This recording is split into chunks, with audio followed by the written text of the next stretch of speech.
pertemuan mulai. Ya, tapi kalau dihitung dari pertemuan setelah UTS, ini merupakan ya topik yang pertama, agak berbeda dengan topik-topik sebelumnya. Kalau topik sebelumnya fokusnya pada Pancasila, maka setelah UTS topiknya pada pendidikan kewarganegaraan.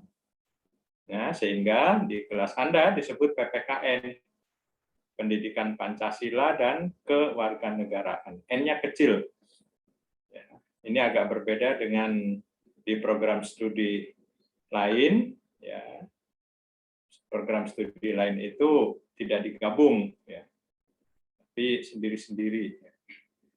Nah, kalau Anda digabung, kalau tidak salah bobotnya menjadi 3 SKS. Kemarin ujian, ya, bagaimana? Dari soal yang Anda terima, itulah ya bentuk model soal yang untuk UAS besok. Untuk UAS besok, tipenya seperti itu. Jadi multiple choice sama ya pilihan benar atau salah. Menurut kamu, ya, ada yang masih ingat? Dari sekian soal, berapa soal jumlahnya? Ada yang ingat jumlah soalnya berapa? 50, Pak. Dari 50, waktu yang tersedia? 60 menit. 60 menit. Jadi rata-rata satu soal 1 menit. Ya. Nah, ingat soal yang terakhir? Yang benar atau salah? Menjadi patriot yang licik, ya? Bukan ya? Oh, bukan ya? Oke, ya kita sapa saja, kita lihat materi yang untuk kali ini.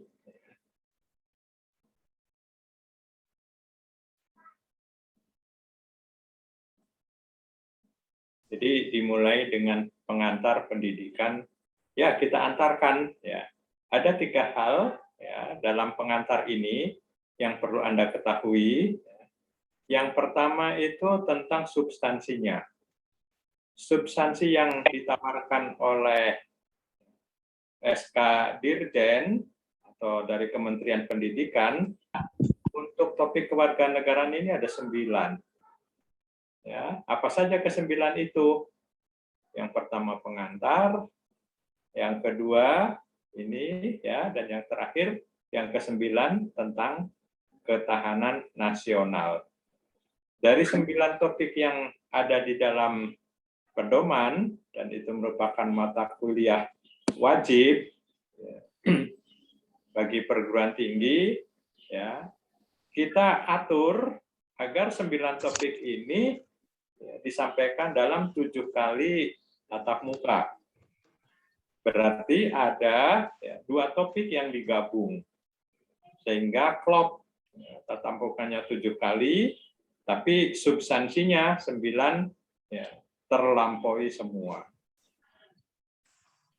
Nah, ini kira-kira 7 kali tatap muka ini, ya, topik 1, topik 2, topik 3.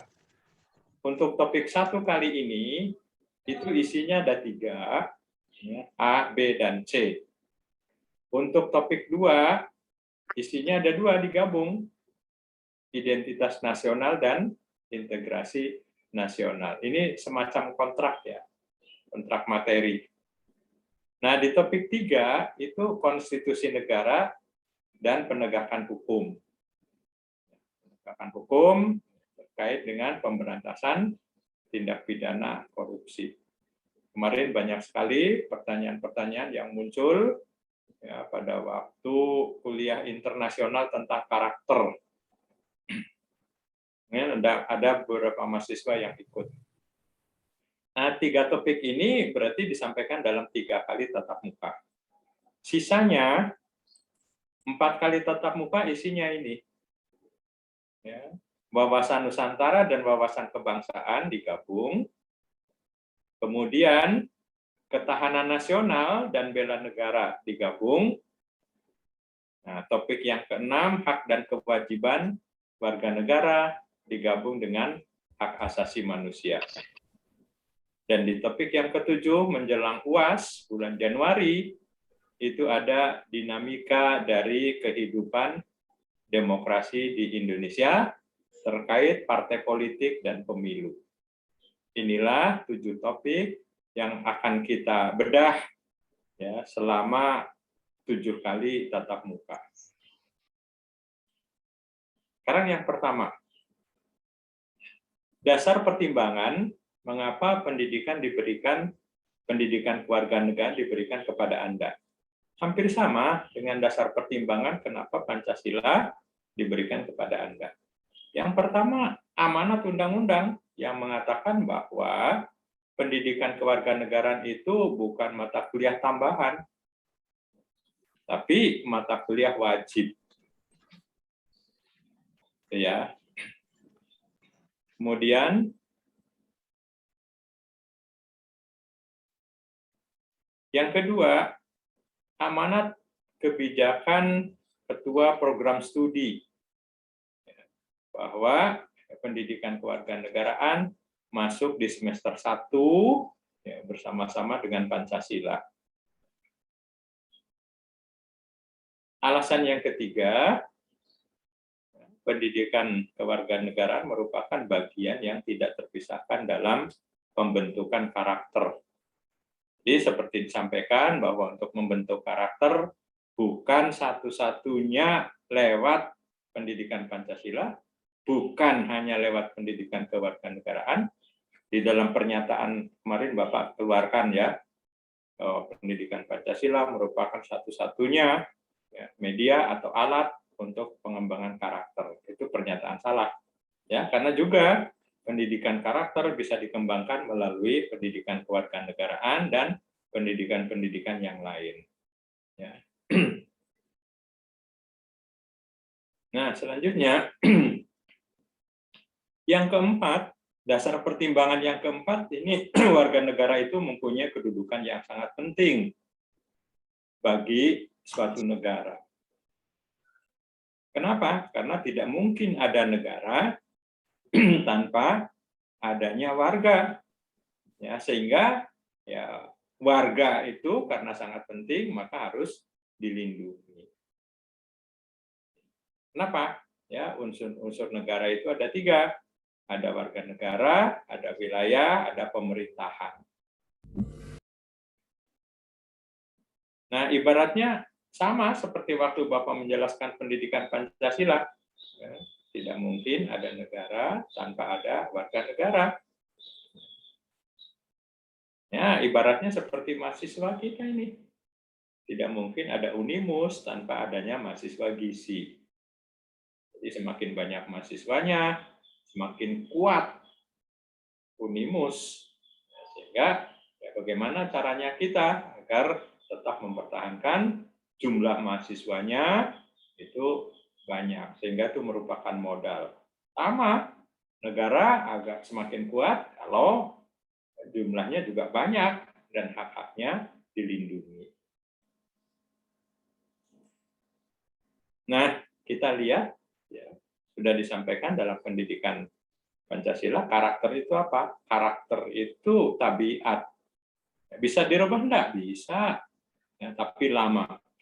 Nah, karakter itulah yang sekaligus membedakan antara watak seseorang warga negara dengan warga negara yang lain. Ya, karakter mahasiswa Unimus juga tentunya berbeda dengan karakter yang bukan mahasiswa Unimus. Nah, karakter yang bagaimana yang ingin dikembangkan lewat pendidikan kewarganegaraan? Nah, ada 4 karakter. Kalau Pancasila ada 8. Nah, dari 4 ini, yang 2 sudah disinggung di dalam pendidikan Pancasila, yakni disiplin dan tanggung jawab. Nah, yang beda antara pendidikan kewarganegaraan dengan pendidikan Pancasila adalah pengembangan karakter cerdas dan peduli. Cerdas itu apa? Cerdas, sempurna, perkembangan akal dan budinya. Jadi sempurna perkembangan dari akal dan budinya untuk apa? Untuk mengerti dan untuk berpikir. Kamu mahasiswa yang cerdas enggak? Iya, Pak, saya cerdas. Kenapa, Pak? Perkembangan akal budi saya untuk berpikir dan mengerti itu sempurna, Pak. Nah, kalau peduli apa? Peduli adalah ya sikap memperhatikan terhadap kondisi di sekitar kita. Kalau kita ya, penuh perhatian hal-hal kondisi di sekeliling kita, itu berarti peduli. Kita melibatkan diri terhadap persoalan-persoalan yang ada di sekeliling kita, ini berarti peduli. Ya, sehingga muncul istilah peduli lingkungan, ya, atau peduli yang lain, ya, peduli kesehatan.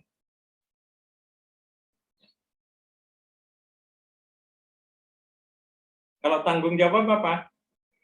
Suatu keadaan ya berani menanggung risiko ya, dan segala akibatnya. Itu mahasiswa yang bertanggung jawab, dosen yang bertanggung jawab juga seperti itu. Ya, berani berbuat, ya berani menanggung risikonya. Nah, kalau disiplin ini sesuatu yang ajak dalam mentaati ya, peraturan-peraturan. Anda mahasiswa yang disiplin, disiplin waktu, disiplin berpakaian, disiplin berkomunikasi. Jadi intinya bahwa Anda mentaati semua peraturan-peraturan yang ada.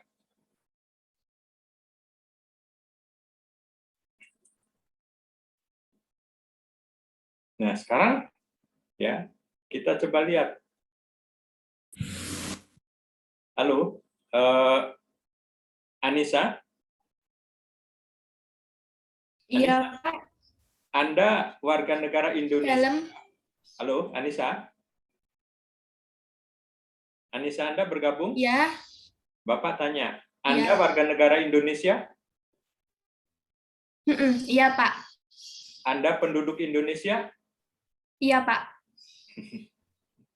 Nah, di sini ya ada warga negara Indonesia, ya kebetulan saja Anda warga negara Indonesia, kebetulan sebagai penduduk Indonesia.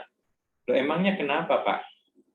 Apakah ada warga negara Indonesia yang bukan penduduk Indonesia? Jawabannya ada. Ada warga negara Indonesia, tapi dia bukan penduduk di Indonesia.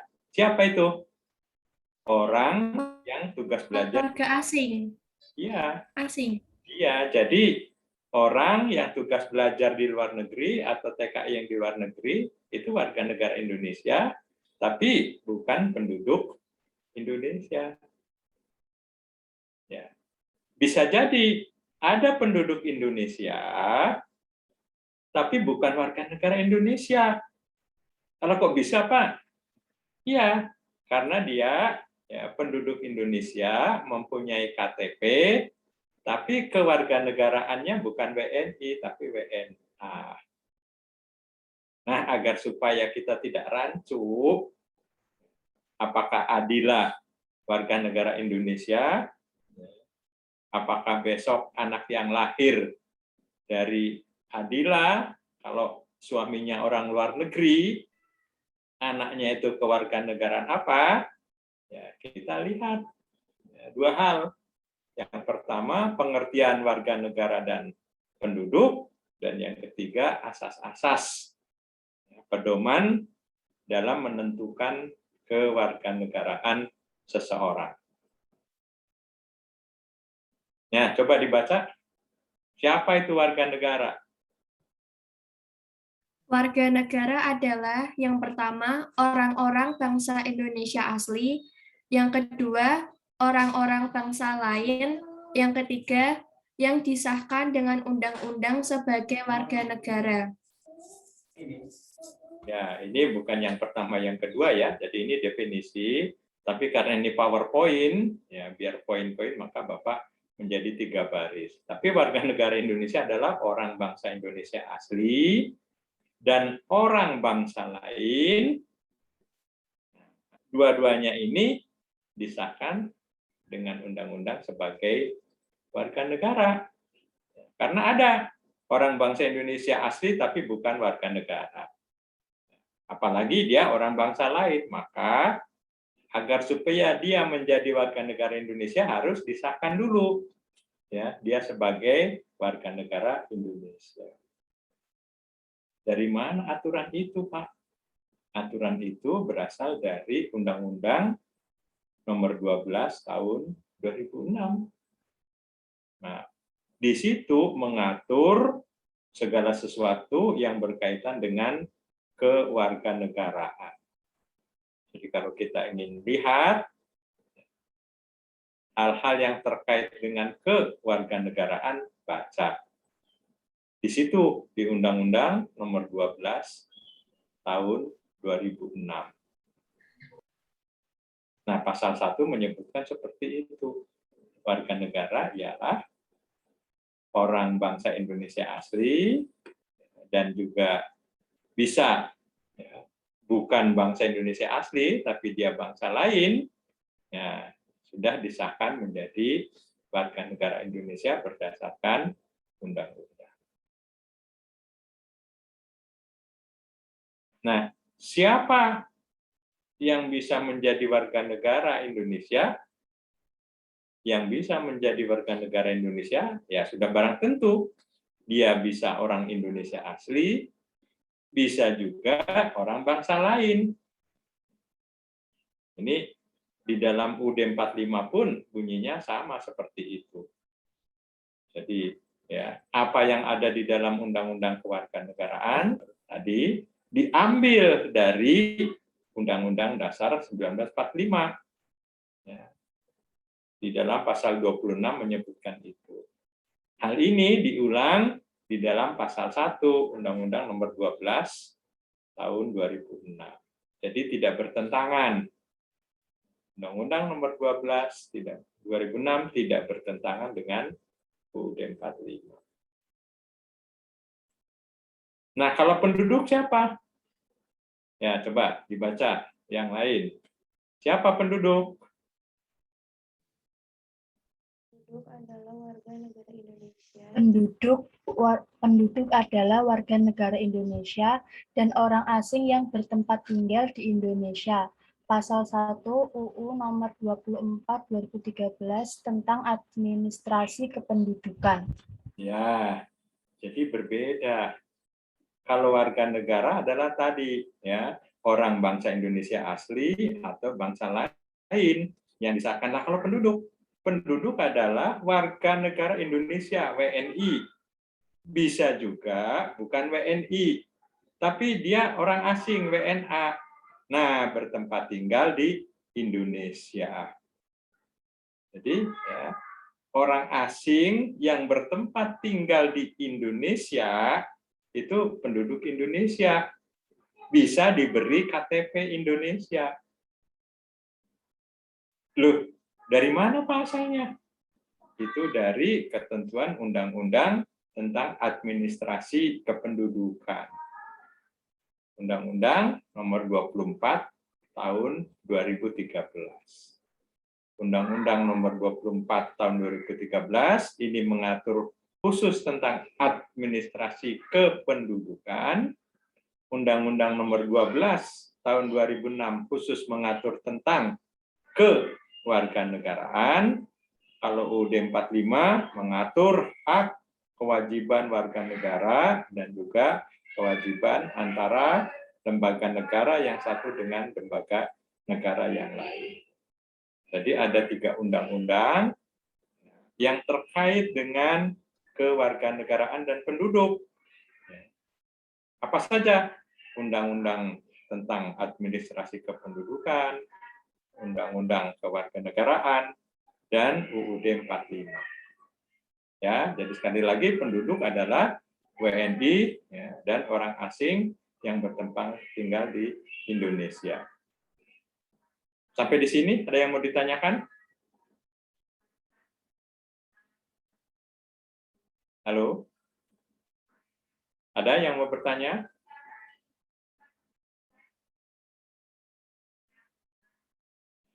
Halo? Anissa? Anda masih bergabung?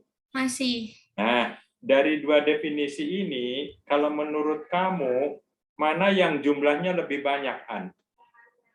Warga negara atau penduduk?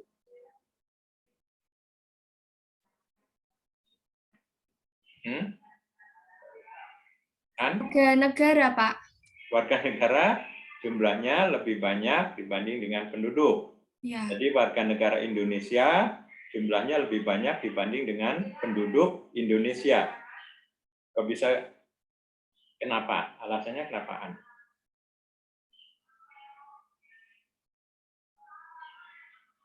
Karena kan bisa ditambah itu, Pak, sama warga negara asing. Warga negara asing yang tinggal di Indonesia sama warga negara Indonesia. Jadi jumlahnya banyak, Pak. Jadi jumlah warga negara Indonesia lebih banyak dibanding dengan jumlah penduduk Indonesia. Ya, sekarang Bapak tanya Adila. Halo, Adila. Iya, Pak. Nah, kamu tinggal di Sumedang ya? Ya. Kamu di Sumedang. Di Sumedang, mana yang jumlahnya lebih banyak? Penduduk Sumedang atau warga negara Indonesia yang tinggal di Sumedang? Mana yang jumlahnya lebih banyak, Adila? Penduduk Sumedang. Penduduk Sumedang lebih banyak jumlahnya dibanding dengan warga negara Indonesia di Sumedang. Ya. Kok bisa? Soalnya di Sumedang itu ada orang yang kayak ngerantau atau bukan orang Sumedang asli gitu, Pak, tapi tinggalnya di Sumedang. Jadi kamu berbeda pendapat dengan Anissa. Menurut Anissa, warga negara jumlahnya akan lebih banyak dibanding dengan penduduk. Tapi menurut kamu tidak. Justru penduduk yang jumlahnya lebih banyak dibanding dengan warga negara. Nah, Bapak minta pendapat yang ketiga. Ya, siapa yang sependapat dengan Anissa, ya, atau sependapat dengan Adila? Yuk, siapa sekaligus? Saya Pak mau. Nah, kamu siapa? Kamu siapa? Saya Listia Pak. Listia, Lis. Kamu tinggal di mana, Lis? Saya tinggal di Ciamis Pak. Oh, orang Ciamis, Listia. Ah, mesti kamu membela sesama Sunda ya, Lis? Enggak bela sih, lebih ke mungkin pendapat saya, mungkin saya sependapat sama Adila gitu. Soalnya, Oh, kamu soalnya kenapa, Lis? Kenapa penduduk lebih banyak? Itu karena kan di Indonesia itu enggak cuma warga negara Indonesia ya, juga kan kalau misalnya warga negara tuh yang warga negara asing juga yang memiliki pengakuan resmi. Tapi ada juga yang mungkin tidak memiliki pengakuan resmi, dan itu termasuk ke dalam penduduk Indonesia gitu. Jadi mungkin bisa dikatakan bahwa penduduk lebih banyak gitu daripada warga negara gitu. Terima kasih. Listia dari Ciamis ya. Ya, sekarang tuh terbantahkan nggak pendapat Listia? Ayo, ada siapa sekaligus Bapak cek kehadiran nih. Ya, ayo. Buka mute-nya. Ayo. Siapa yang akan berpendapat? Ya, sependapatkah dengan ya Anissa atau ya sependapat dengan Listia? Ayo. Siapa? Halo. Nah, kalau gitu Bapak minta Listia. Ini berantai. Iya, Pak. Iya, kamu tunjuk salah satu temanmu dah. Kalau kamu yang nunjuk, mungkin dia mau buka mute-nya itu, buka videonya. Siapa, Lis, yang kamu tunjuk? Siapa ya? Ini cross-check kehadiran nih. Boleh jadi dia hanya store foto, Lis. Iya, sebentar, Pak. Oh ya.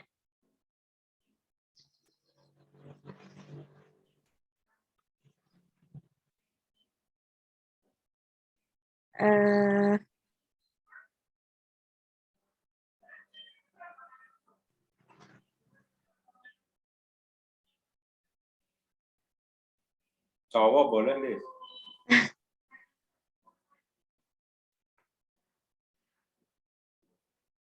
Mungkin Ismi Farida.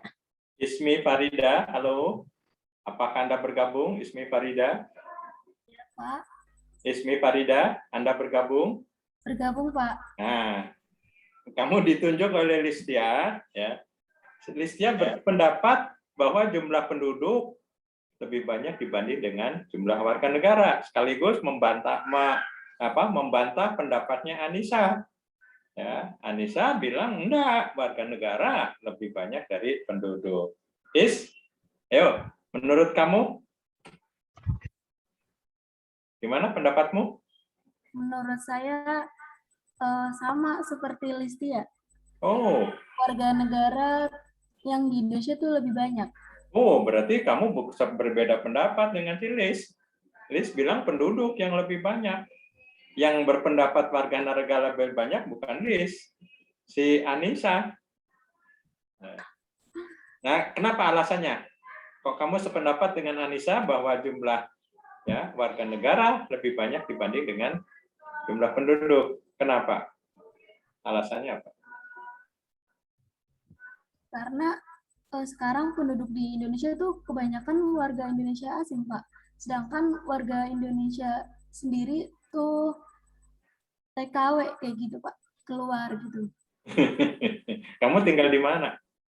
Saya dari Tegal, tapi Orang saya Tegal. Siapa ya namamu ya tadi? Ismi Rafida, Pak. Ichmi ya. Nah, jadi ini pas dua-dua ini. Ada dua pendapat ya yang mengatakan bahwa warga negara jumlahnya lebih banyak dibanding dengan penduduk.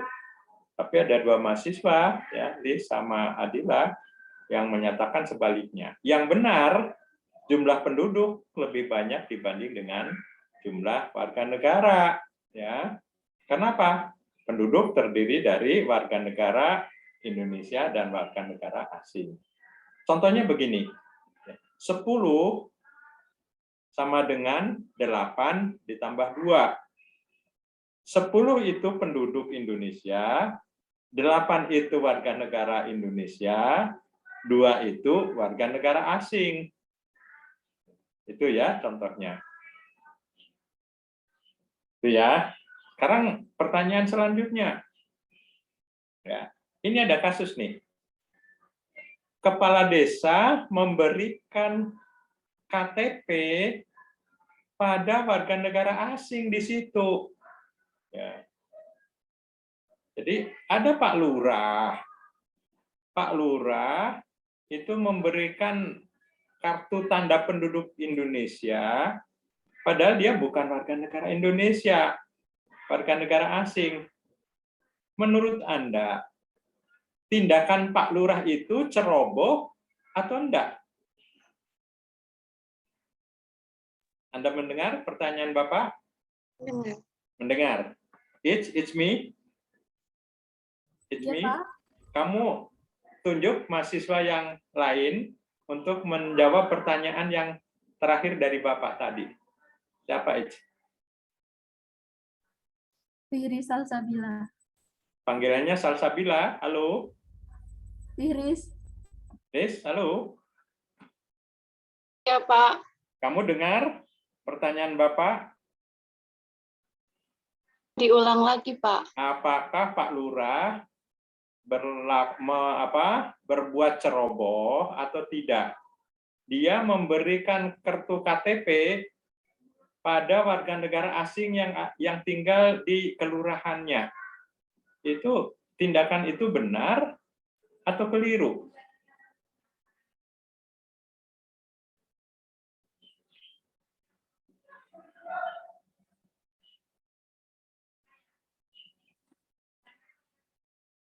Riz? Apa ya, tergantung itu apa warga negara asingnya itu udah tinggal di des kelurahan itu lama apa enggak.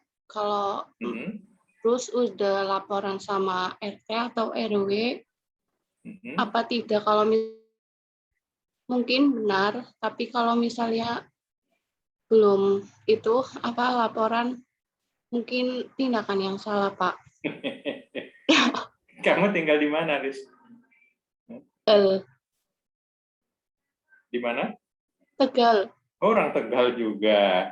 Ya, jadi Pak Lurahnya enggak apa-apa itu, ya. Nggak ceroboh ya. Jadi menurut kamu tergantung ya, warga negara asingnya itu ya punya surat izin tinggal di situ atau tidak. Izin tinggal tetap.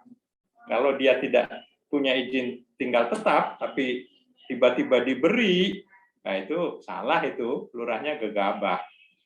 Tapi kalau ternyata warga negara asingnya itu sudah ya punya izin tinggal tetap di situ di Tegal, ya apakah dia Arab, apakah dia Cina, ataukah dia India, ya tindakan Pak Lurah atau Bu Lurah itu bisa dibenarkan.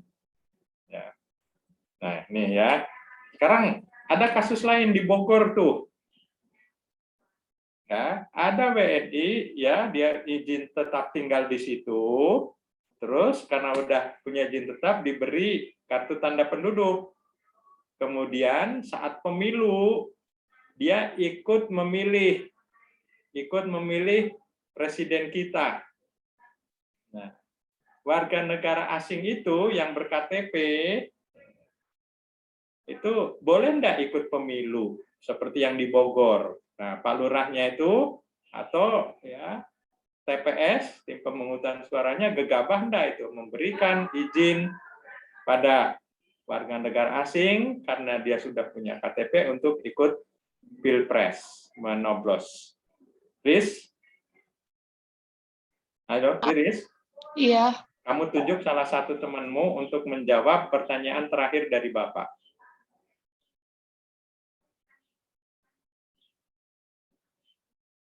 Lutfi, Pak. Lutfi? Iya, Pak. Oh, kamu dengar?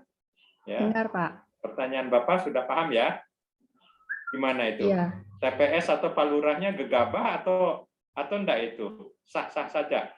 Mungkin sah-sah saja karena warga penduduk asing tersebut sudah memiliki kartu tanda penduduk. Kamu tinggal di mana, Lut?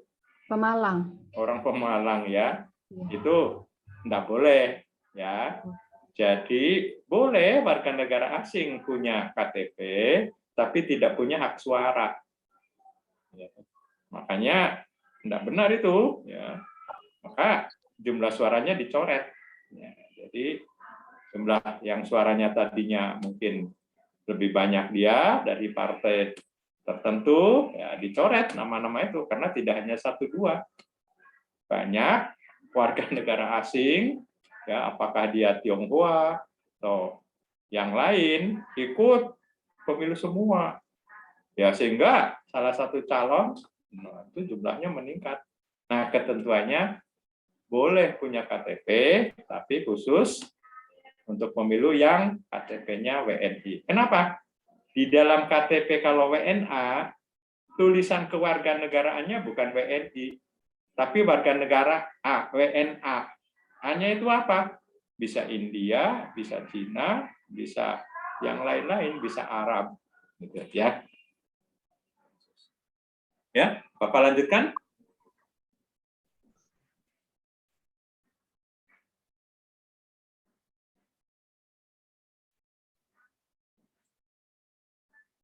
Nah, konsekuensinya seperti ini.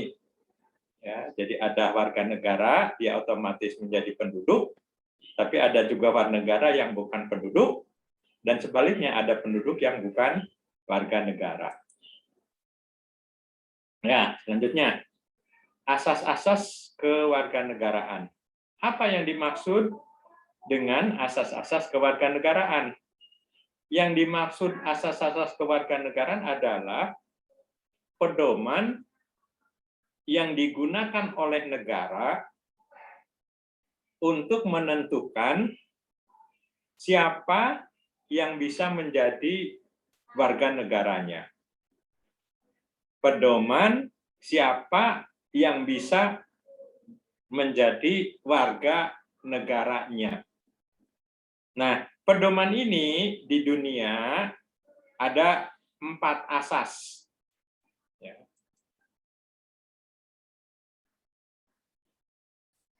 Yang pertama, asas ius soli.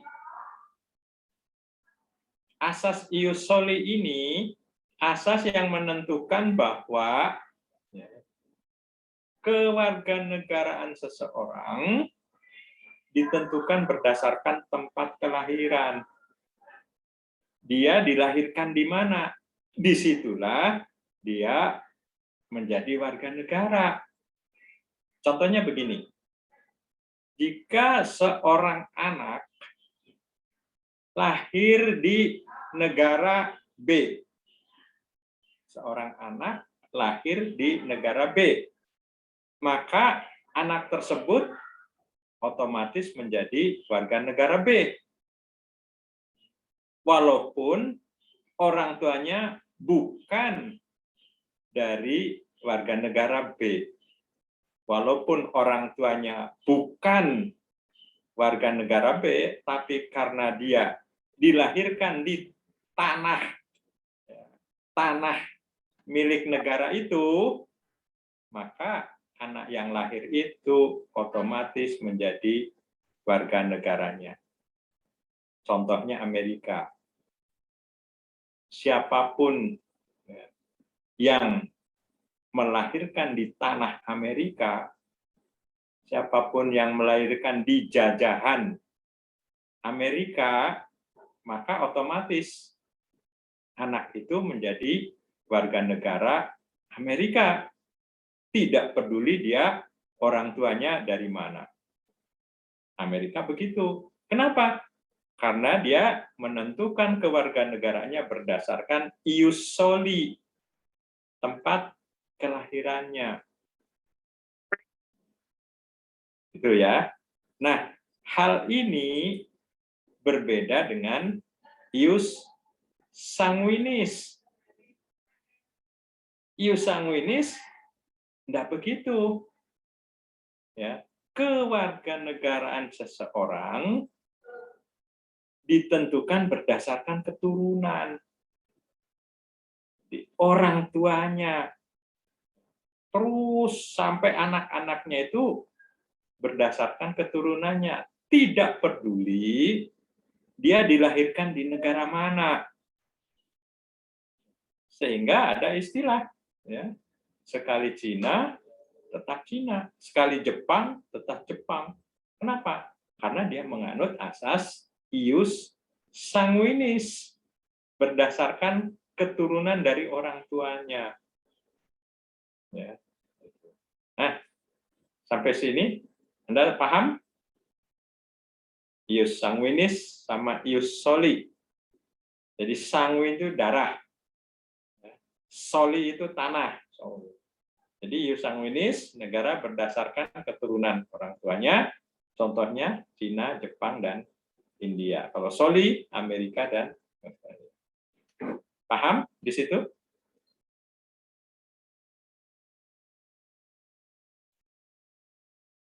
Paham? Nah, oke, kita lanjut. Ada lagi, negara menganut asasnya kesatuan hukum. Berbeda dengan ius sanguinis maupun ius soli. Kenapa? Kewarganegaraan seseorang bukan didasarkan pada keturunan darah atau hasil, tetapi berdasarkan ikatan keluarga yang menginginkan satu kesatuan dalam satu keluarga. Tidak boleh dalam satu keluarga itu ada kewarganegaraan yang beda. Kalau tadi mungkin sanguinis soli berbeda, ini tidak boleh. Satu keluarga harus sama. Nah, kalau beda, ya dia nggak akan dapat waris. Nah, contohnya begini, suami istri ya punya anak 2. Nah, sudah ditentukan bahwa satu keluarga ini mengikut kewarganegaraan ayahnya. Maka kalau ayahnya sudah menentukan bahwa kewarganegaraan saya adalah kewarganegaraan C, maka istri dan anak-anaknya semua harus kewarganegaraan dari negara C semua. Nah, kalau ada yang mau beda, ya silakan, tapi Anda tidak akan dapat harta warisan. Itu namanya kesatuan hukum, harus sama satu kesatuan dalam satu keluarga. Nah, ini berbeda dengan asas yang keempat. Asas persamaan derajat. Suami istri ini memiliki derajat yang sama. Derajat istri tidak lebih rendah dari derajat suami. Derajat suami juga tidak lebih tinggi dari derajat istri maupun anak-anaknya. Semua dalam satu keluarga derajatnya sama. Sehingga boleh beda. Dalam satu keluarga, 4 orang boleh, 4-nya itu warga negaranya berbeda 4-4-nya. Kenapa? Asasnya persamaan derajat, derajatnya sama. Jadi ini berbeda dengan yang tadi harus 1. Kalau ini sama ini derajatnya, sehingga karena sama derajatnya, boleh kok istri beda kewarganegaraan dengan suami. Anak-anak, oh boleh juga. Paham ya? Ada ius soli, ius sanguinis, asas kesatuan hukum, dan asas persamaan derajat. Sekarang Bapak tanya, dari keempat itu, menurut pendapat kamu, asas mana yang paling baik atau paling tepat? Lutfi, dari Pemalang, Lut? Iya, Pak. Kamu tunjuk salah satu mahasiswa yang lain untuk menjawab pertanyaan terakhir dari Bapak. Iya, Pak. Saskia, Pak. Saskia, Iya. apakah Anda hadir atau tidak hadir? Iya, Pak. Kamu Bisa dengar? diulang, Pak, pertanyaannya? Nah, ini dalam negara, dalam menentukan asas siapa yang bisa jadi warga negara kan ada 4 tuh. Apa saja coba menurut kamu? Yus. Asas apa saja untuk menentukan kewarganegaraan? Kenapa, Pak? Suaranya putus-putus. Ya, kamu tinggal di mana sih, Sas? Saya asal Bekasi, tapi udah di Semarang, Pak. Oke, Bapak akan menjelaskan dalam menentukan kewarganegaraan ada 4 asas. Dengar? Iya, Pak. Dengar, Pak. Asas apa saja coba? Ius soli, Terus? ius sanguinis, Terus? asas persamaan derajat, Terus? sama asas hukum, bukan, Pak? Persatuan hukum. Iya, persatuan hukum. Nah, menurut kamu, dari keempat asas itu, mana yang paling tepat menurut pendapatmu? Mana yang paling baik?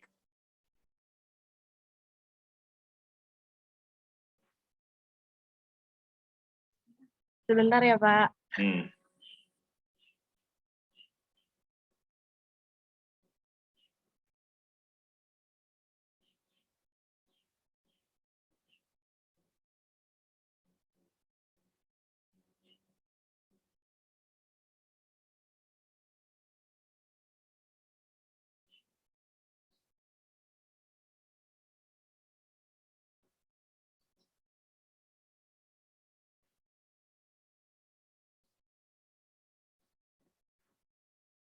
Menurut saya, itu yang pendapat saya ya, Pak.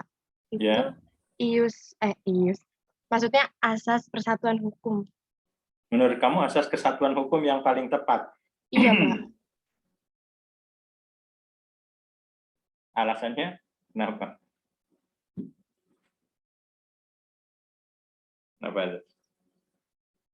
Ya, paling tepat kesatuan hukum menurut kamu ya. Alasannya? Alasannya ketat dalam pembagian waris? Alasannya karena kewarganegaraan seseorang ditentukan berdasarkan ikatan keluarga. Iya, jadi akan lebih kuat gitu. Iya, Pak. Oh. Karena Ses, Bapak minta pendapat satu orang mahasiswa lagi, mungkin sependapat atau beda pendapat. Siapa, Ses, menurut kamu?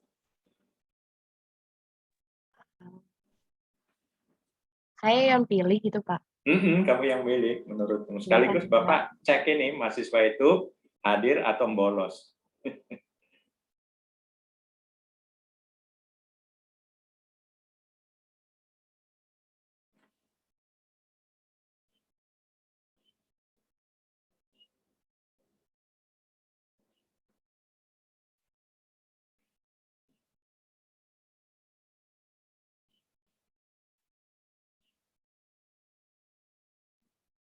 Aulia, Pak. Aulia, Aulia, halo. Kamu Iya, Pak, hadir? saya. Ya, ini berarti Bapak ya, centreng positif ya, kamu hadir. Iya, Ya, hanya ingin mendengar aja Bapak. Bapak ya, yang dipilih itu ya belum kejeblos ya.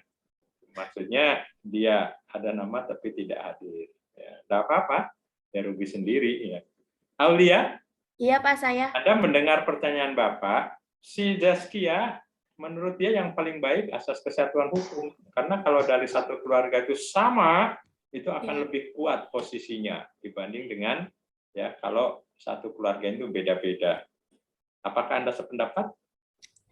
Menurut saya yang lebih tepat itu yang asas ius soli, Pak. Nah, kenapa? Menurut Iya. kamu ius soli? Kenapa ya?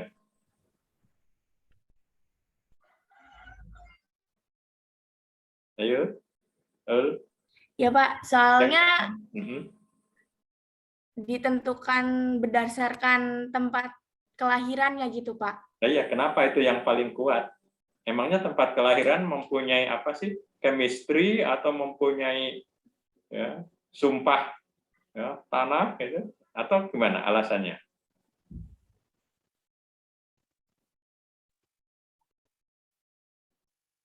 Tanah airku. Apa ada kaitannya? Tanah air itu harus dibela mati-matian? Atau gimana? Karena biasanya kalau misalnya lahir di situ kemungkinan tinggal di situ. Jadi tepat aja menurut saya, Pak. Oke, itu ya. Enggak apa-apa. Ya. Ya, jawab. Ini kamu tinggal di mana, Ul? Saya aslinya dari Brebes, cuma sekarang Loh, udah di Semarang. Brebes. Iya, Pak. Ada karo Bapak. Terus sekarang tinggal di Semarang. Iya, udah di Semarang sekarang. Brebesen di apa, Ul? Jatibarang, Pak. Oh, pabrik gula. Iya. Isi urip pabrik gulane. Udah nggak beroperasi sekarang kayaknya. Sisindine omahe kon, sisindine pabrik. Halo? Rumahmu di desa mana? Ul? Hilang. Saya di Kertasinduyasanya, Pak. Ya. Di Ya. apa? Desa mana kamu tinggalnya? Jatibarangnya? Kertasinduyasa. Waduh, orang ngerti kue. Ya. Wes, baik, Ul. Ya. Ya. Terima Sekarang, kasih, Kak. ya. Sekarang pertanyaannya ini. Ya. Kalau menurut kamu ius soli adalah yang terbaik, jawabannya ya kamu betul. Tapi pendapat Zaskia juga tidak salah. Jadi dalam menentukan kewarganegaraan tidak ada yang paling tepat, tidak ada yang paling baik. Semuanya tepat dan baik, gitu ya. Ya, nanti kalau dalam ujian benar atau salah kalimat itu muncul, ya jawabannya itu ya. Ya, sekarang kelanjutannya. Problem. Bapak, maaf izin bertanya. Oh, ini yang Bapak tunggu. Silakan. Ya, nama saya William Agustina, NIM 004. Kamu panggilanmu siapa? Agustin? Willy, Pak. Will, tinggal di mana, Willy? Di Indramayu, Pak. Orang Indramayu, Willy. Iya. Mana, Willy? Jadi kan, gimana kalau misalkan anaknya itu terlahir di negara penganut ius soli, sedangkan orang tuanya terlahir di negara penganut ius sanguinis. Persis. Itu status kewarganegaraan anaknya itu gimana ya, Pak? Bisa dua kemungkinan, ya. Bisa dia mempunyai kewarganegaraan ganda, ya. dua kewarganegaraan sekaligus dimiliki oleh anak yang lahir, tapi sebaliknya, justru anak yang lahir itu tidak punya kewarganegaraan. Ya, contohnya begini, kalau ya anak yang lahir dari orang ius soli Amerika ya, halo, orang Amerika kan menganut ius soli. Ya. Dia istrinya juga sama-sama Amerika, tapi melahirkannya di Cina. Halo, ya. Orang Amerika suami istri, tapi melahirkannya di Cina. Anak yang lahir itu bisa enggak minta kewarganegaraan Cina? Willy? Mungkin bisa, Pak. Enggak bisa. Dia tidak bisa, ya. Cina tidak bisa memberikan kewarganegaraan pada ya, orang yang bukan warga negara Cina. Loh kenapa? Loh, asal saya sanguinis. Warga negara hanya akan saya berikan pada yang dari keturunan Cina. Anda keturunan mana? Saya Amerika. Ya nggak bisa. Loh, tapi saya lahir di Cina. Iya, boleh kamu lahir di sini, tapi ya pedoman di kami kewarganegaraan hanya diberikan kepada warga negara Cina, tidak memberikan kewarganegaraan pada siapapun yang lahir di negara Cina. Berarti dia terkatung-katung tuh. Orang Amerika melahirkan di Cina. Itu ya. Ini.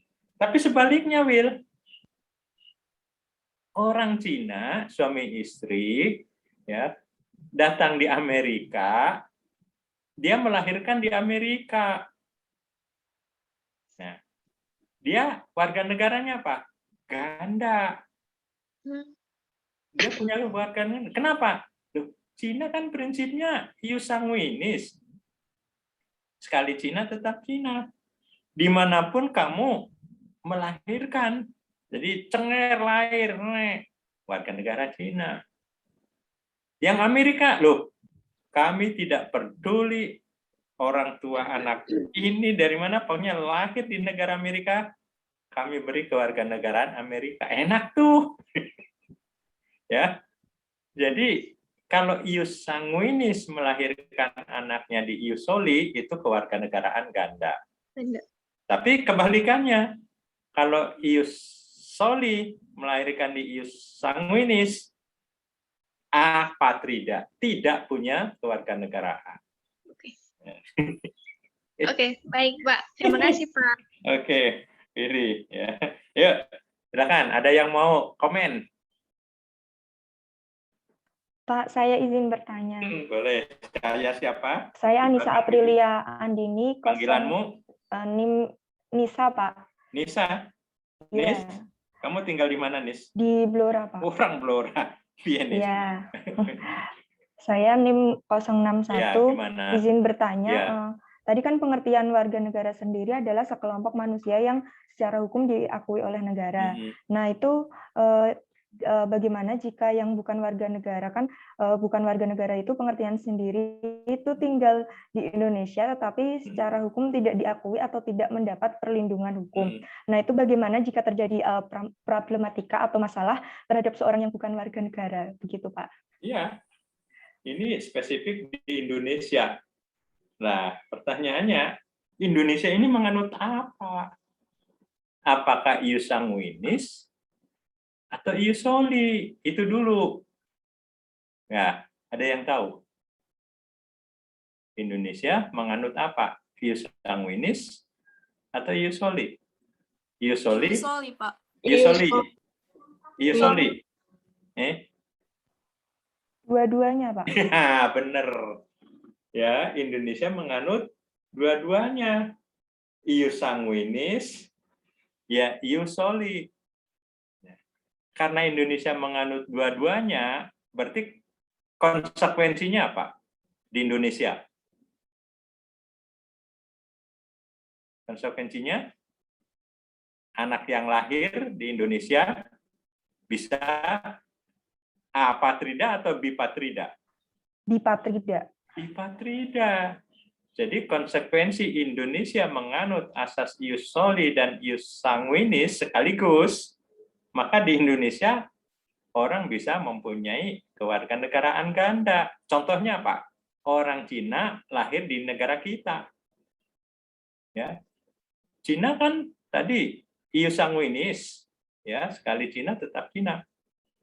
Nah, Indonesia karena menganut ius sanguinis dan ius soli, siapapun yang lahir di negara Indonesia otomatis dapat ya, kartu kewarganegaraan Indonesia. Enak tuh. Jadi warga negara Cina yang melahirkan di Indonesia ya, bisa ya itu. Atau sebaliknya orang Amerika. Orang Amerika yang melahir di negara kita karena kita menganut dua asas, bukan apatrida itu. Orang Amerika bisa diberi kewarganegaraan Indonesia. Kenapa? Indonesia menganut asas ius soli, siapapun yang lahir. Itu ya. Di Indonesia menganut dua asas. Dari mana itu? Dari ketentuan Undang-Undang Kewarganegaraan pasal 4. Ya, kita lihat coba. Pasal 4 berbunyi bagaimana?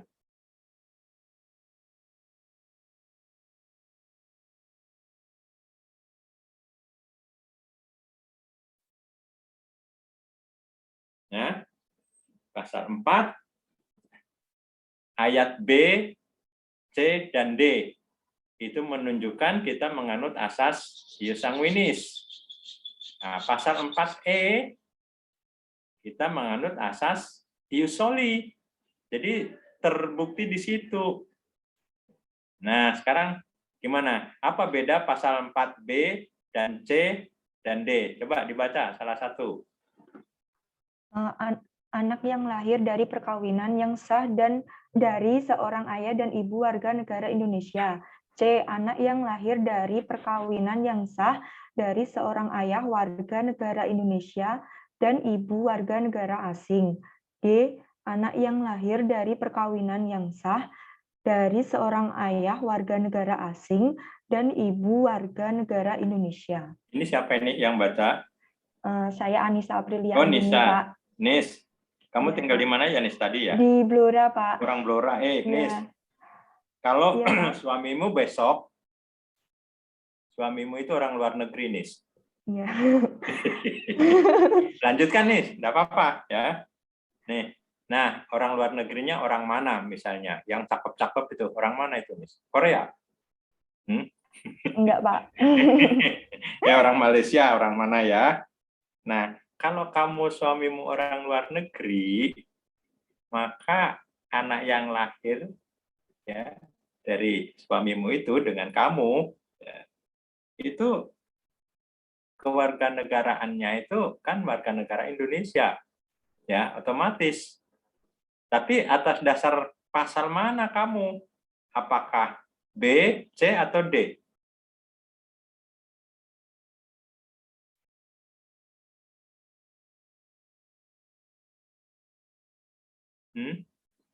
Yang D, Pak. Yang D. Jadi kalau suamimu orang luar negeri, aman-aman saja. Anakmu yang lahir, ya otomatis warga negara Indonesia. Karena sesuai dengan bunyi pasal 4D. Ibunya WNI, ayahnya WNA. Ya, 4D itu. Ya. Tuh. Coba, ini kamu benar. Ada cowoknya nggak di sini, Nis? Siapa, Pak? Saya. Enggak, ini ada mahasiswa yang cowok nggak di sini? Ada, Pak. Siapa? Coba kamu sebut. Ada Priyo. Halo, Priyo. Mas Priyo. Wah, dia hanya store foto. Bolos dia. Priyo. Priyo. Apakah kamu bergabung? Dalam, Pak. Untung nggak Bapak coret. Priyo. Iya, kamu Pak. tinggal di mana, Mas? Semarang, Pak. Nah, kamu dengar pertanyaan Bapak yang terakhir? Yang mana, Pak? Kalau istrimu besok kamu punya istri, ya, Ya. cantik sekali, tapi orang luar negeri. Ya. Nah, anakmu yang lahir itu besok kewarganegaraan mana?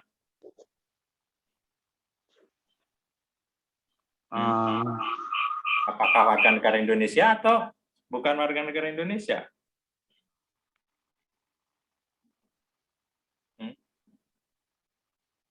Kurang tahu, Pak. Nah, warga negara Indonesia.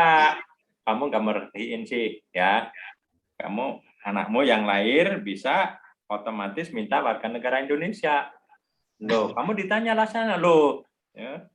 Apa alasannya, Prio? Kok ya, bojomu kan wong luar negeri. Kok iso nuntut anakmu warga negara Indonesia? Dasarnya apa?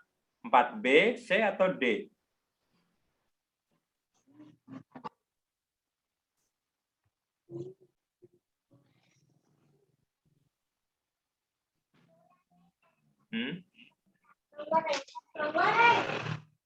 Yo. Bentar, Pak. Anak yang D, Pak. Deki mau sini sa. Ya mestinya ya bukan D, tapi C. C. Kok iso? Coba dibaca. Sing C piye to? Anak yang lahir dari perkawinan yang sah dari seorang ayah warga negara Indonesia dan ibu warga negara asing. Ya, jadi kue kena ya. Kena bojo wong luar negeri kena ya. Merasa samar. Kamu yang lahir ya. Ya, Pak. Rio. Dalam, Pak. Ya, Bapak tanya, ya, piye nek perkawinannya itu enggak sah. Jadi dia sah menurut agama Islam, tapi tidak sah menurut ya, negara, karena tidak tercatat di KUA. Piye? Boleh enggak? Anak yang lahir, tapi kawinnya itu kawin siri. Ya, anak yang lahir dari perkawinan siri, boleh enggak minta kewarganegaraan Indonesia? Kamu tunjuk salah satu, Prio, siapa? Koncomu. Wildan, Pak. Wildan. Halo, Wildan. Bolos, Prio. Wildan orang mlebu. Nah, coret ya. Masa, Pak? Wildan, panggil sekali. 2 kali. Wildan. Engko alasannya sinyal, padahal orang mlebu, orang bergabung. Itu kadang-kadang sinyalnya juga jelek, Gitu? Pak, orangnya, Pak. Candi tuh, Wildan kuwi candi. Dia orang Tegal, dia ngekos di sini. Si turu nih. Ya wis Wildan sementara tak coret ya, apa-apa perkara sinyal atau ndak itu nanti. Liane Wildan sapa? Ya, ini Wildan. Pacarmu sing ayu. Enggak punya pacar, Pak. Calon. Masih Pak, dipegang sama Allah, Pak. Siapa ayo? Terserah kamu. Ya, temanmu. Siapa?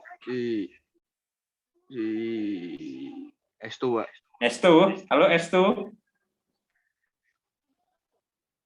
Iya, Pak. Kamu dengar ya. Bapak sendiri malah lupa tadi. Maaf, Pak. Tadi kan habis terpental dan ini belum bisa baru masak. Ya. Bapak sendiri pertanyaannya lupa. Bapak takon apa ya? Mau ya? Ya. Bapak izin bertanya. Ya, apa? Kan tadi Bapak bilang kalau ibunya warga negara Indonesia, terus ayahnya warga negara asing, anaknya itu kan jadi warga negara Indonesia ya? Nah, aku tuh waktu itu nonton YouTube yang ibunya orang Indonesia, yang ayahnya orang Korea. Nah, di situ disebutin katanya warga negara anaknya tuh masih 2 gitu. Jadi warga negara Indonesia sama warga negara asing. Terus dibilang kalau udah 17 tahun baru boleh milih salah satu, itu benar ya, Pak? Atau gimana? Benar. Kamu siapa? Wida Yudia, NIM 002. Oh, Widya. Tadi yang orang mana ya, Widya? Sudah bergabung tadi? Wida Ayudi apa? Yang orang Indramayu ya, Wid? Bukan, Pak. Orang mana, Wid? Aku orang Subang. Oh, orang Subang. Ya, ini pendapat kamu benar, Wid. Ya, jadi ya di Indonesia itu orang boleh punya 2 kewarganegaraan hanya sampai usia 17 tahun. Begitu masuk usia 18 tahun, harus memilih salah satu. Harus melepas salah satu kewarganegaraannya. Yang mau dia lepas yang mana, yang mau dia pilih yang mana. Itu ya.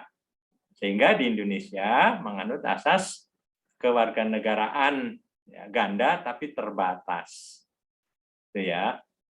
Terbatas apa? Sampai usia 17 tahun. Oke, makasih Pak.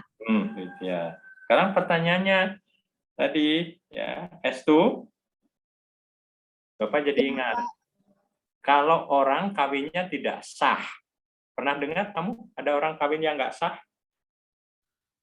Secara hukum? Pernah dengar? Iya, pernah, Pak. Apa? Perkawinan yang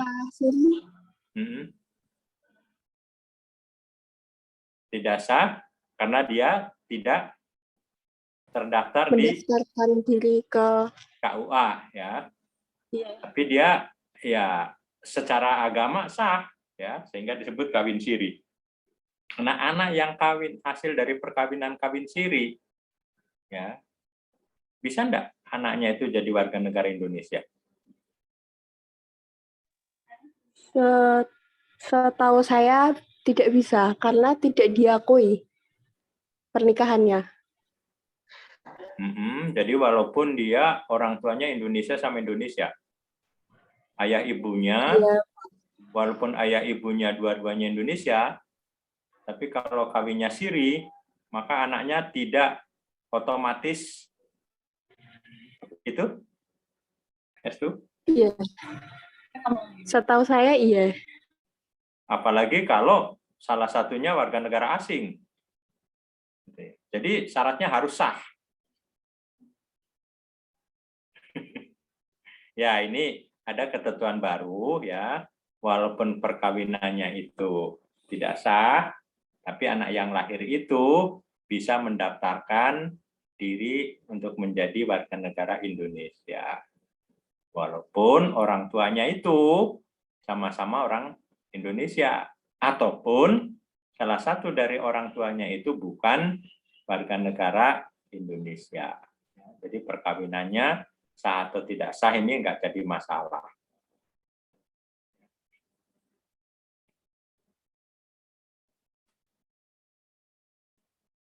Sekarang pasal 4E, coba dibaca. Salah satu. Pasal 4E. Anak yang lahir di wilayah negara Republik Indonesia yang pada waktu lahir tidak jelas status kewarganegaraan ayah dan ibunya. Iya, ini menunjukkan Indonesia menganut asas. Pasal ini menunjukkan Indonesia menganut asas apa? Kesatuan hukum, persamaan derajat, ius soli atau ius sanguinis? Ius soli. Ius soli. Ya, jadi tidak peduli orang tuanya dari mana, yang penting anak itu jebrel di Indonesia itu. Jadi kasus ini pernah di satu daerah di Temanggung tuh. Begitu buka pintu pagi-pagi, di depan pintu itu nemu orok, nemu bayi dalam kerdus. Waduh, padahal orang tuanya itu belum dikaruniai keturunan. Langsung anak itu dibawa ke kantor kecamatan oleh kedua orang tuanya. Minta supaya anak itu ya, diberi kewarganegaraan Indonesia. Padahal, hidungnya itu mancung itu. Jadi diduga anak itu salah satu orang tuanya itu dari keturunan. Kulitnya putih, alisnya tebal, hidungnya mancung. Wah, ini di kecamatan geger. Jadi rebutan itu. Pun Bu, tak bayari kula mawon. Jenengan ya nemu toh. Anda kan nemu, sudah itu untuk saya saja. Ya.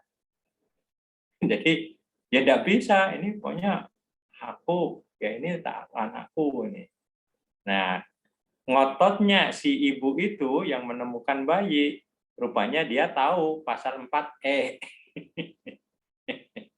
Kenapa? Di situ berbunyi gitu. Walaupun tidak jelas kewarganegaraan dari ayah dan ibunya. Jadi gitu. Ya, sampai di sini ada pertanyaan?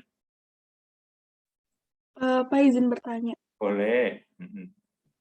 Saya Kirani dengan NIM 050. Panggilanmu siapa? Kira, Pak. Oh, Kira. Di mana, Kira? Kamu tinggalnya? Di Bekasi. Orang Bekasi. Gimana tanya Pak Kir? Tadi yang tentang kewarganegaraan ganda. Kalau gitu berarti seseorang yang punya kewarganegaraan ganda mempunyai hak dan kewajiban yang ganda juga. Selama dia ya belum berusia 18 tahun, iya. Hak kewajibannya ganda. Tapi begitu 18 tahun, ya, dia tidak bisa. Ya, jadi hak kewajibannya mengikuti dia memilih kewarganegaraan ganda. Itu. Ya, Kir. Sekarang, ya, ada kasus nih. Kasus orang yang punya kewarganegaraan ganda. Nasibnya ternyata tidak enak itu. Jadi orang yang punya 2 pacar, itu nggak selalu enak. Orang yang punya 2 kewarganegaraan juga sama nggak enaknya. Ya, contohnya Archandra Tahir. Dia orang Indonesia, tinggal di luar negeri. Ini usianya sudah 40 tahun nih. Dia ya, orang usahawan, karena dia bergerak di swasta di luar negeri, di Amerika. Dia orang Indonesia, dia punya paspor Amerika. Karena dia orang pinter, ya, sarjana bidang mineral teknik, ditunjuk jadi menteri energi.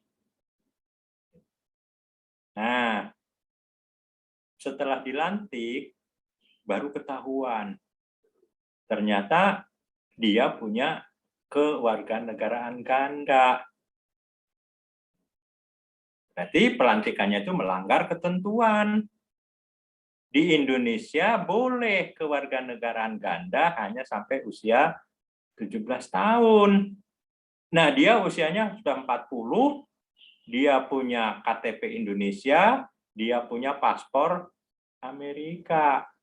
Maka dicoret tuh. Kamu, Archandra Tahir, kamu pilih mana? Kalau kamu ingin jadi menteri, ya, lepas kewarganegaraan Amerika. Tapi kalau kamu ingin tetap di Amerika, ya kamu nggak bisa jadi menteri. Ya, jadi susah juga itu. Akhirnya, singkat cerita, Archandra Tahir melepas paspornya. Saya senang menjadi warga negara Indonesia. Jadi dia lepas. Nah, dia akhirnya dilantik, tapi bukan jadi menteri. Dia jadi wakil menteri di kementerian yang lain.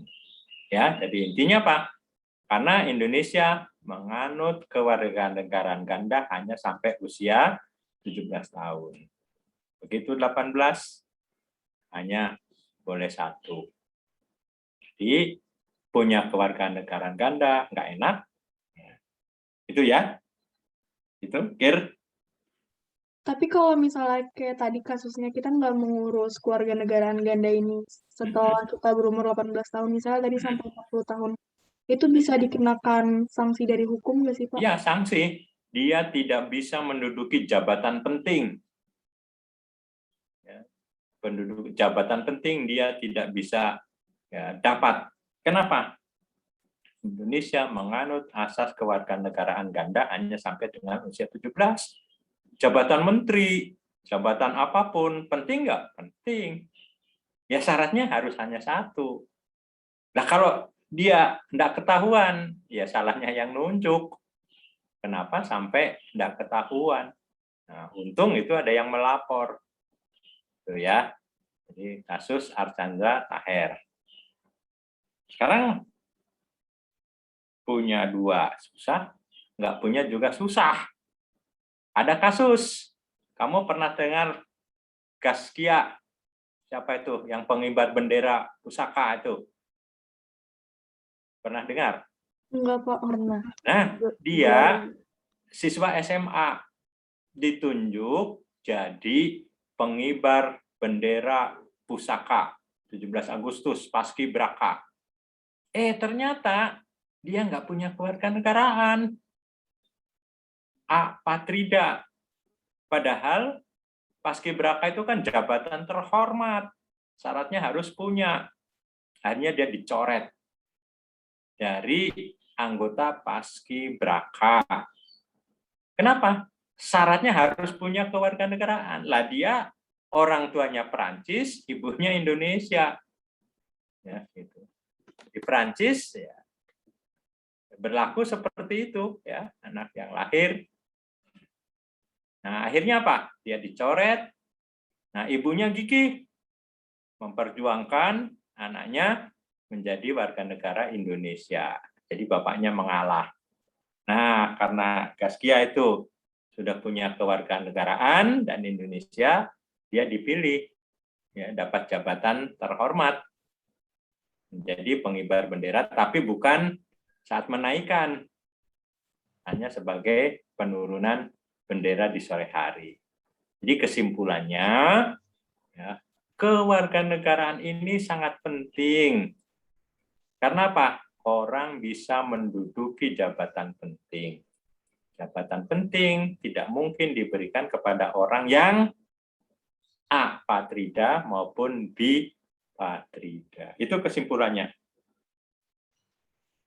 Ya, ini masih banyak materi, tapi ternyata diskusi kita cukup banyak ya. Ya, Bapak lanjutkan nih. Sekarang terakhir nih, ya, kegunaan dari data kependudukan. Mana tadi? Ini kita data kependudukan atau kewarganegaraan ini penting nggak sih? Ya penting. Nah kalau dalam bidang kesehatan apa? Kita tahu bahwa ya, dalam bidang kesehatan itu selalu ada pembilang atau penyebutnya itu penduduk. Jadi contohnya begini.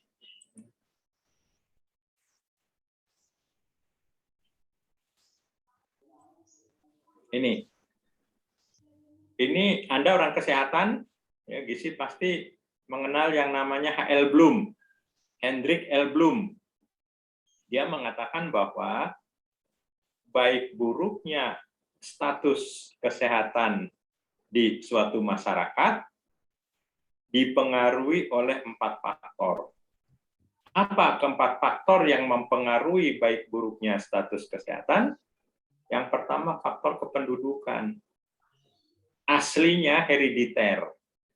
Diterjemahkan demografi, diterjemahkan lagi kependudukan. Faktor yang kedua, ada tidaknya pelayanan kesehatan. Faktor yang berpengaruh terhadap status yang ketiga, perilaku.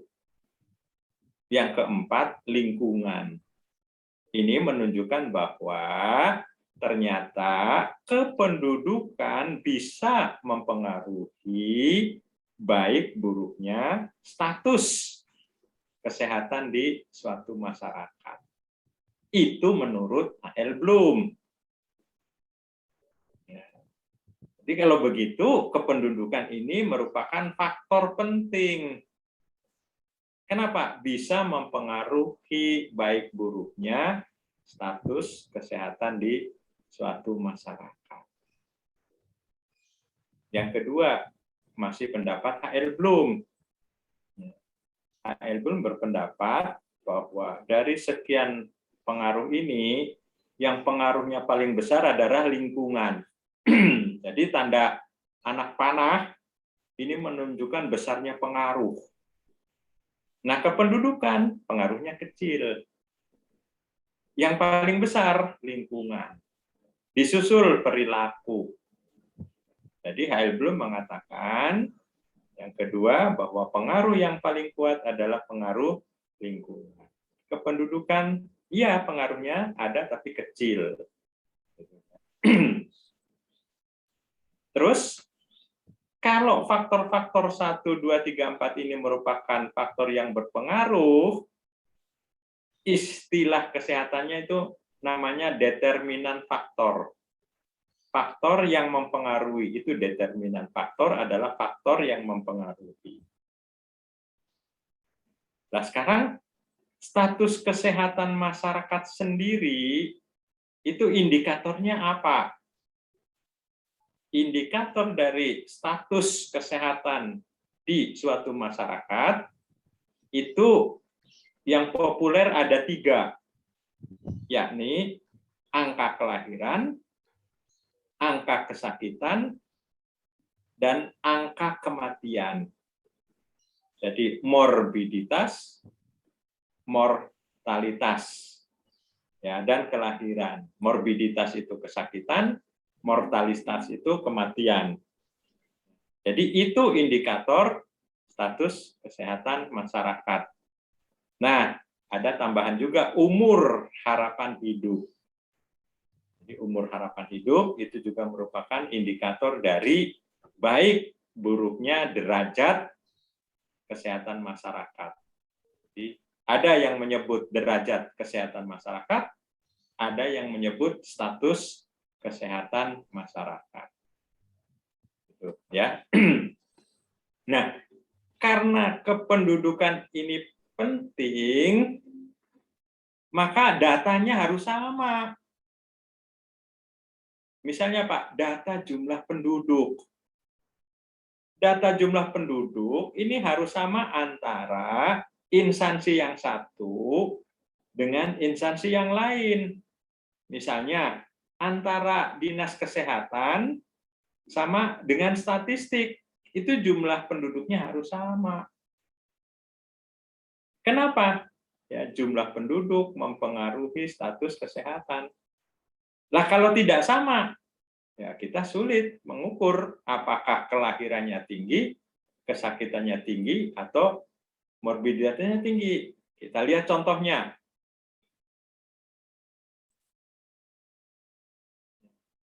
Jumlah orang yang sakit. Berapa sih jumlah orang yang sakit? Kan angka kesakitan.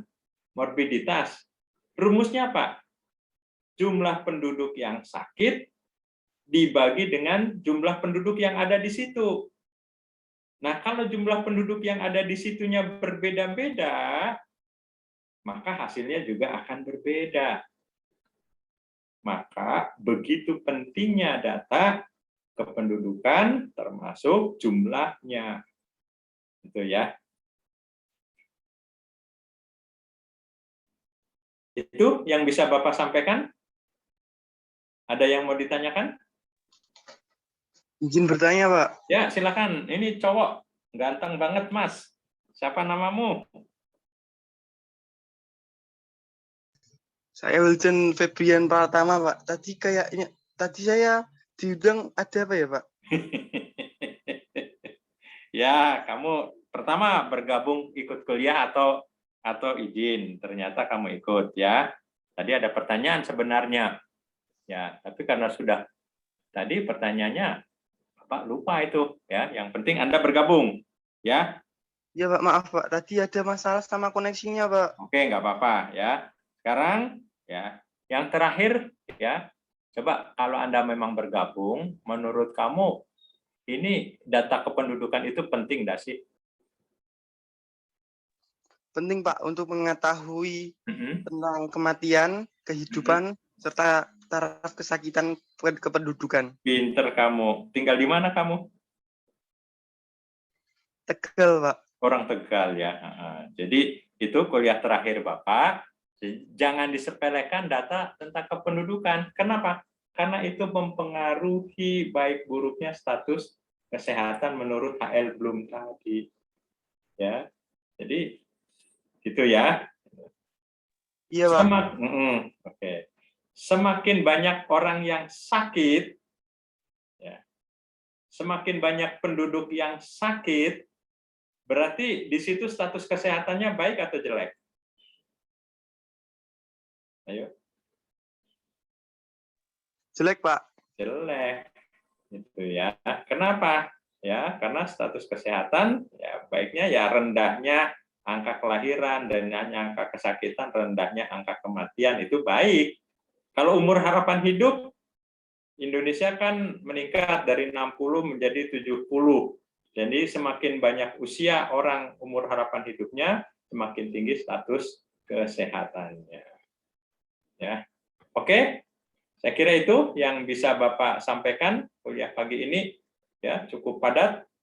Ya, nanti hal-hal yang ini coba terakhir kamu coba catat, ya, karena begitu pentingnya data kependudukan, kamu intip tuh berapa jumlah penduduk di daerah Anda. Jadi ada orang Sumedang, ada orang Indramayu, ada orang Bekasi. Coba Anda kutip tuh, Anda intip data di statistik atau data di dinas kesehatan, sama Anda itu jumlah penduduknya. Ya, boleh jumlah penduduk kabupaten, bisa juga data kecamatan. Ya. Itu yang bisa Bapak sampaikan. Ada pertanyaan dengan tugas? Ini tugas individu. Pak, mau tanya, tugasnya deadline-nya kapan ya, Pak? Ya, yang penting kamu nyimpen data untuk pengetahuanmu. Nggak usah dikumpulin. Ya, tapi saat minggu depan Bapak tanya, mana datamu? Kamu harus bisa jawab. Jadi tidak ada deadline-nya ya. Ya, Pak. Kalau nggak menumpuk, ya nggak apa-apa. Berarti kamu tidak bisa menjawab, ya. Itu ya. Bahwa ini kaitannya kan bahwa data itu penting. Ya, ada lagi? Pak, izin bertanya, Pak. Itu dipilih salah satu ke data kabupaten doang atau data kecamatan juga? Salah satu. Kalau sudah ada data kabupaten, kamu boleh. Ya. Kalau kamu sudah punya data kecamatan, yang kabupaten tidak usah. Ya. Iya, Pak. Terima kasih. Ini suara siapa ini yang terakhir? Saya Magnata, Pak. 173. Panggilanmu siapa? Tata. Ah, kamu tinggal di mana, Tak? Di Pemalang, Pak. Orang Pemalang, ya. Karena ini Anda suaranya yang terakhir yang ada di ya laptop Bapak. Kamu mewakili Bapak menutup pertemuan ini, Tak. Ya. Iya, Bapak. Tapi terlebih dahulu kamu beri kesempatan pada teman-temanmu yang mau bertanya atau yang kurang paham. Silakan, Tak. Baik, untuk teman-teman yang join di Zoom ini, masih bingung atau ingin bertanya tentang tugas atau tentang pembahasan dari Pak Toto, monggo silahkan, mumpung masih ada waktu. Iya. Maaf, saya izin bertanya, Pak. Boleh. Tuh, Tak. Ada yang tanya, Tak? Iya, Pak. Siapa kamu catat namanya yang tanya, Tak? Saya Diva Cinta Dinanti, NIM 107. Panggilanmu siapa? Diva, Pak. Diva. Oh, Pak. Ya, Pak. Kamu kenal Tata?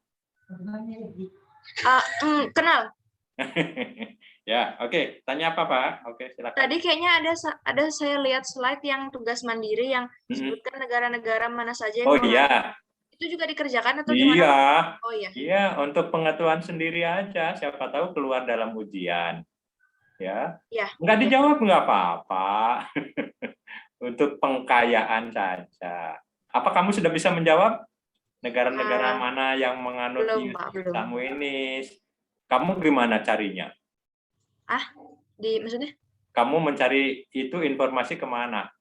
Di Google paling, Pak. Oh, Mbak Google. Ya. Kakak kelasmu Google ya. Ya.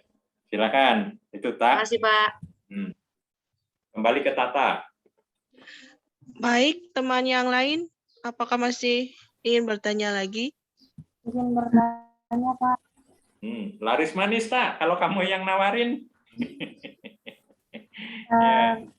Pak ingin bertanya, ini kalau ada seorang WNI yang agama yang bukan agama resmi dari Indonesia, apakah harus pindah ke warga negaraan, Pak? Contohnya ada ateis kan, Pak? Ateis kan tidak ada agama. Sedangkan di Indonesia itu dilarang, Pak. Bagaimana?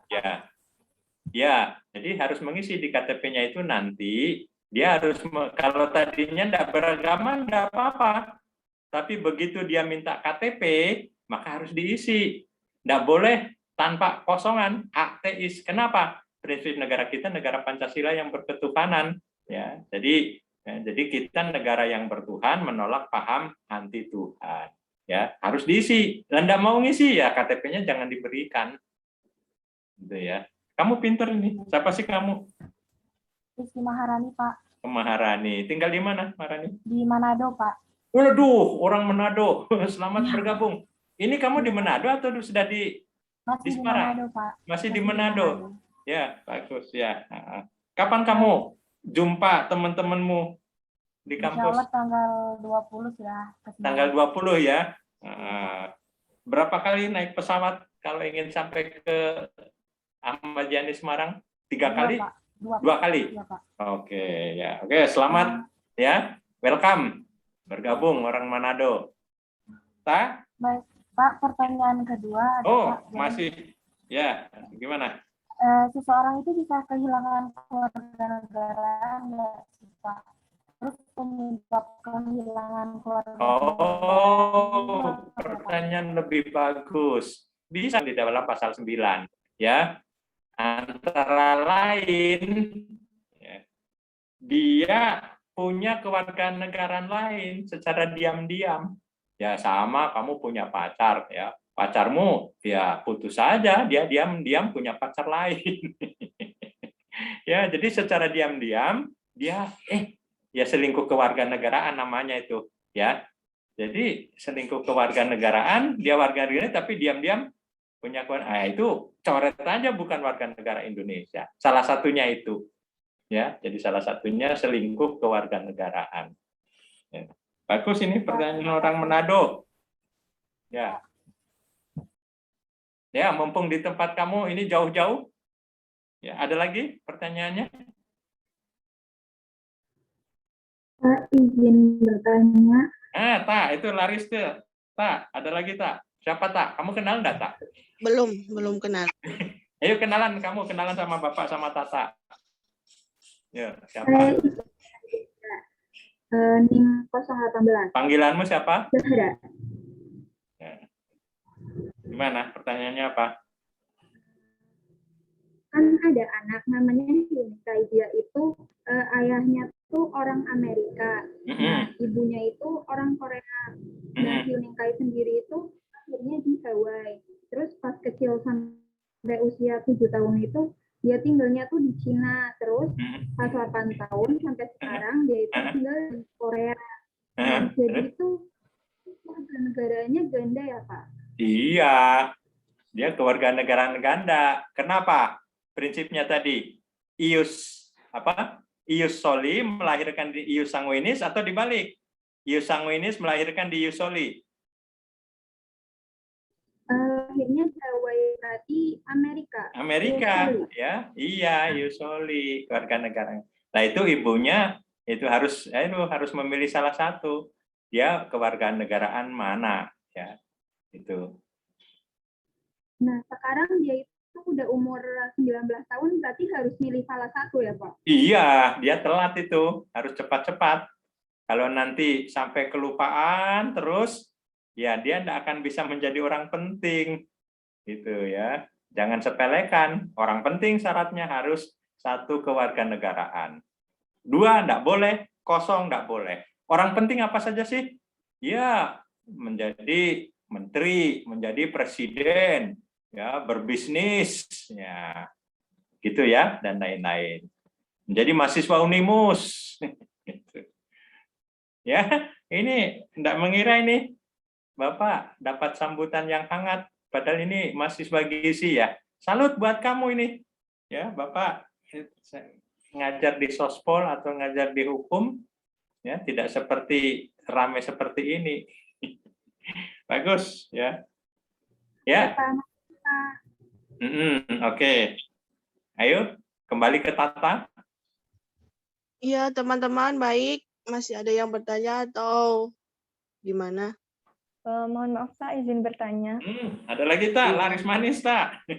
Iya, nggak apa-apa, Pak. Saya Anissa Aprilia Andini, NIM 061, izin bertanya, Pak. Ya. Bagaimana tata cara orang asing memperoleh kewarganegaraan ya, Pak? Dan saya pernah mendapat materi kewarganegaraan pada tempat saya bimbingan belajar itu ada istilah naturalisasi. Iya. Mungkin Bapak bisa naturalisasi. Iya, oke. Naturalisasi itu proses Terima kasih. menjadi warga negara, tapi dengan syarat permohonan. Tidak otomatis ius sanguinis, ius soli, tapi ini memohon orang yang warga negara lain yang ingin menjadi warga negara Indonesia, mengajukan permohonan tertulis, itu ya.